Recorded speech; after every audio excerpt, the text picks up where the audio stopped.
We are told, almost from birth, that the ultimate goal of the human experience is to be yourself. It is the most common piece of advice in our culture. We're told that authenticity is the key to connection, the path to being liked, and the foundation of a good life. But then you try it. You stop following the script. You stop laughing at jokes that aren't funny. You stop performing the agreeable version of yourself that everyone has grown accustomed to. And instead of the applause you were promised, you encounter a strange, cold resistance. People call you difficult. They say you've changed. They misunderstand your silence as anger and your honesty as an attack. This is the authenticity paradox.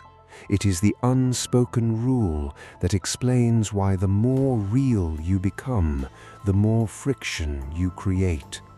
Today, we decode the price of being genuine and why being misunderstood is actually the final stage of social mastery.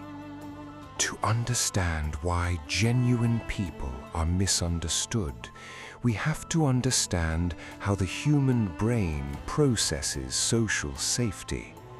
Evolutionarily, the brain loves one thing above all else: predictability. We feel safe around people whose moves we can anticipate.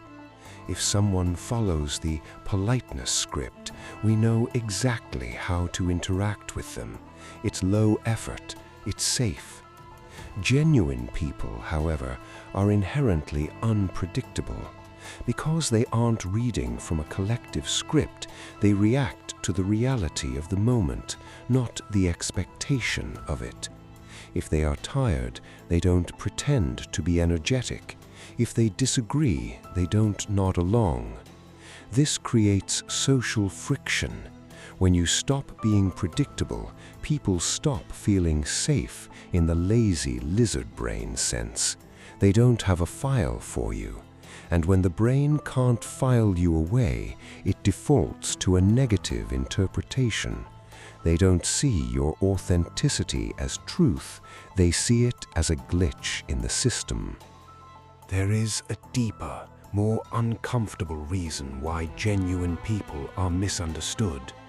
We call it the mirror effect. Most people are navigating their 20s by wearing a carefully constructed mask of who they should be. They are performing for their parents, their peers, and their digital followers.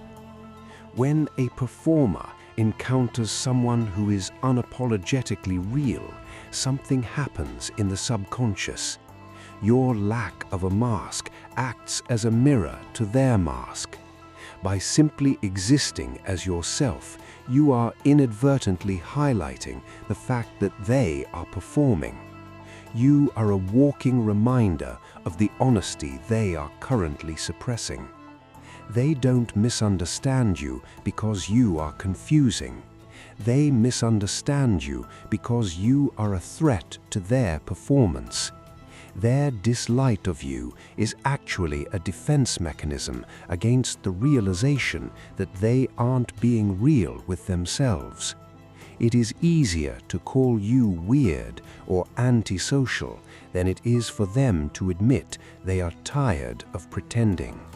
In part 2 of this series, we talked about internal containment. Authentic people have a rich, dense internal landscape. They don't need the room to validate them because they are already occupied by their own reality. But this comes with a price, the filter of scarcity. When you are genuine, you are no longer a mass market product. You are a niche frequency. You will naturally push away the 90% of people who are looking for a generic, frictionless interaction. You will be called intense, too much, or distant. But this misunderstanding is functional. It is a filter. By being misunderstood by the generic crowd, you are clearing the space for the few who actually occupy your same frequency. The price of being genuine is the loss of shallow popularity, but the reward is the acquisition of resonant connection.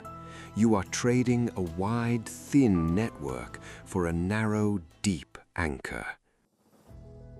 In the end, being misunderstood is not a sign that you are doing something wrong.